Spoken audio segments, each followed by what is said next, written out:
লন্ডনের চ্যারিং ক্রস হাসপাতাল hyper acute stroke ইউনিটে ব্রেইনের স্ক্যান রিপোর্ট দেখতে ব্যস্ত সময় পার করছেন কর্তব্যরত চিকিৎসক। যদিও রোগীকে চিকিৎসা দিতে এখন আর ব্যক্তিগত অভিজ্ঞতা কিংবা পড়াশোনার উপর পুরোপুরি নির্ভর করতে হচ্ছে না তাদের। রোগীর স্ট্রোক করার প্রবণতা এমনকি সেরে ওঠার সম্ভাবনাও ধরা পড়ছে এআই সফটওয়্যারের সাহায্যে। স্ট্রোক মূলত মানুষের মস্তিষ্কে আঘাত হানে। ব্রিটেনের জাতীয় স্বাস্থ্যসেবা বিভাগ বলছে, মস্তিষ্কের কোনো অংশে রক্ত সরবরাহ বন্ধ হয়ে গেলে ব্রেইন সেল মরে যায় এবং স্ট্রোক হয়। স্ট্রোক নিরাময়ের সবচেয়ে বড় চ্যালেঞ্জ হচ্ছে স্ট্রোক কখন হয়েছে তার সুনির্দিষ্ট সময় বের করা এবং স্ট্রোকে আক্রান্ত ব্যক্তির সেরে ওঠার সম্ভাবনা আছে কিনা এ বিষয়ে সিদ্ধান্তে পৌঁছানো। এই দুই চ্যালেঞ্জ একাই মোকাবেলা করতে সক্ষম এমন একটি এআই সফটওয়্যারের ভাবনা নিয়ে কাজ শুরু করেন লন্ডনের ইম্পেরিয়াল কলেজ, এডিনবরা ইউনিভার্সিটি ও জার্মানির টেকনিক্যাল ইউনিভার্সিটি অব মিউনিখের একদল গবেষক। We're interested in helping as many people as we can who've had a stroke in the emergency situation. There are a couple of treatments that we know work in stroke, but you have to give it very early.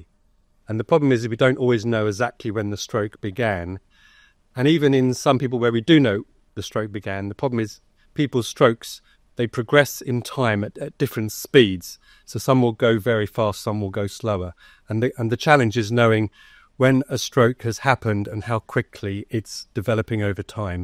যুক্তরাজ্যের ৮টি hyper acute stroke ইউনিটের মধ্যে অন্যতম imperial কলেজের neurologist doctor Bentley বলেন, নতুন এই software প্রচলিত স্বাস্থ্য ব্যবস্থার তুলনায় দ্বিগুণ সফলতার সাথে নির্ভুল পর্যবেক্ষণ দিতে সক্ষম।